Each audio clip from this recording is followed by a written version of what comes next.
नमस्कार। आज हम पीरियोडिक टेबल के एक ऐसे परिवार से मिलने जा रहे हैं जो काफी आकर्षक है और थोड़ा रहस्यमय भी। जी हाँ, हम बात कर रहे हैं एक्टिनॉइड्स की। तो चलिए सीधे इसमें उतरते हैं और देखते हैं कि आखिर इन तत्वों में ऐसा क्या खास है। तो शुरुआत एक सवाल से करते हैं। क्या ये पीरियोडिक टेबल का सबसे रेडियोधर्मी परिवार है? अब ये सवाल ही अपने आप में बहुत कुछ कह जाता है ना। मतलब ये तो साफ है कि ये कोई आम एलिमेंट्स बिल्कुल नहीं है। इनके अंदर एक ताकत है, एक अस्थिरता है जो इन्हें बाकियों से एकदम अलग खड़ा करती है। तो चलिए अब इस अनोखे समूह से औपचारिक रूप से मिलते हैं। इस हिस्से में हम ये समझने की कोशिश करेंगे कि आखिर ये एक्टिनॉइड्स हैं कौन और पीरियोडिक टेबल में इनकी जगह कहाँ है। ठीक है, तो परिभाषा के हिसाब से देखें तो एक्टिनॉइड्स वो 14 तत्व हैं जो एक्टिनियम के ठीक बाद आते हैं। कहाँ से कहाँ तक? थोरियम से शुरू होकर लोरेंशियम तक। लेकिन इसमें जो सबसे दिलचस्प चीज़ है ना, वो है 5f इलेक्ट्रॉन ऑर्बिटल।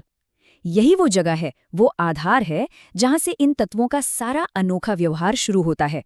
हम कह सकते हैं कि ये उनका इलेक्ट्रॉनिक पता है।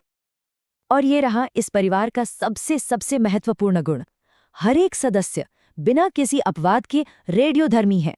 चाहे बात यूरेनियम की हो जो परमाणु रिएक्टरों को शक्ति देता है, या प्लूटोनियम की जिसका इस्तेमाल परमाणु हथियारों में होता है, ये सभी अस्थिर हैं। ये एक ऐसी विशेषता है जो इन सबको एक साथ बांधती है और इन्हें पीरियोडिक टेबल के सबसे शक्तिशाली समूहों में से एक बनाती है। अब जब हम इनकी मूल पहचान समझ चुके हैं, तो चलिए इनकी रासायनिक महाशक्ति को देखते हैं।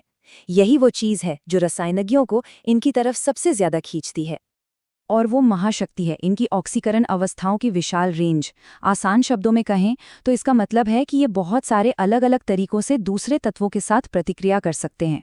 यही जो रासायनिक लचीलापन है ना, इसी की वजह से यूरेनियम जैसे तत्व परमाणु ईंधन चक्र में इतना जटिल और महत्वपूर्ण रोल निभा पाते हैं। इस लचीलेपन का सबूत चाहिए? ये देखिए, +7। ये एक बहुत बड़ा नंबर है जो दिखाता है कि ये तत्व कितने सारे इलेक्ट्रॉन त्याग सकते हैं। ये उनकी असाधारण रासायनिक बहुमुखी प्रतिभा का साफ साफ इशारा है।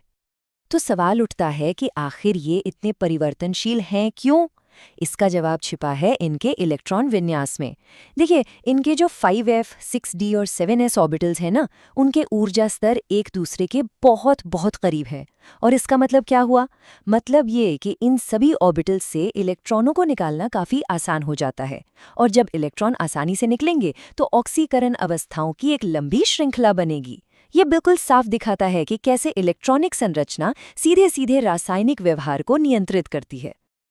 अच्छा, अब एक्टिनॉइड्स को और बेहतर समझने का एक तरीका है। क्यों ना इनकी तुलना इनके ही करीबी रिश्तेदारों यानी लैंथेनॉइड से की जाए। हैं तो दोनों ही एफ ब्लॉक परिवार, लेकिन इनके बीच कुछ बड़े महत्वपूर्ण अंतर हैं। इस तुलनात्मक टेबल पर एक नजर डालते हैं। सबसे पहला अंतर तो बिल्कुल साफ है, रेडियोधर्मिता। लैंथेनॉइड्स ज्यादातर स्थिर होते हैं, ऐसी चीजों में मिल जाते हैं जो हम रोज इस्तेमाल करते हैं। वहीं दूसरी तरफ एक्टिनॉइड्स सबके सब रेडियोधर्मी हैं, मतलब स्वाभाविक रूप से अस्थिर। फिर देखिए ऑक्सीकरण अवस्थाओं को। लैंथेनॉइड्स ज्यादातर +3 अवस्था में रहते हैं, जिससे उनका रासायनिक व्यवहार काफी अनुमानित हो जाता है।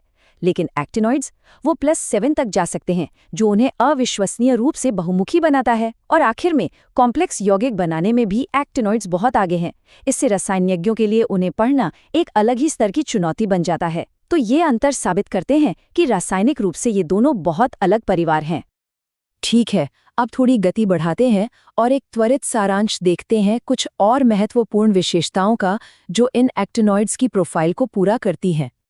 पहली बात, ये अत्यधिक इलेक्ट्रोपॉजिटिव होते हैं, यानी इलेक्ट्रॉन बहुत आसानी से खो देते हैं। इसी वजह से जैसे यूरेनियम धातु है, हवा के संपर्क में आते ही अपनी चमक खो देता है। इनके आयन अक्सर रंगीन होते हैं, कलरफुल, और ये पैरामैग्नेटिक भी होते हैं, यानी चुंबकीय क्षेत्रों की ओर आकर्षित होते हैं।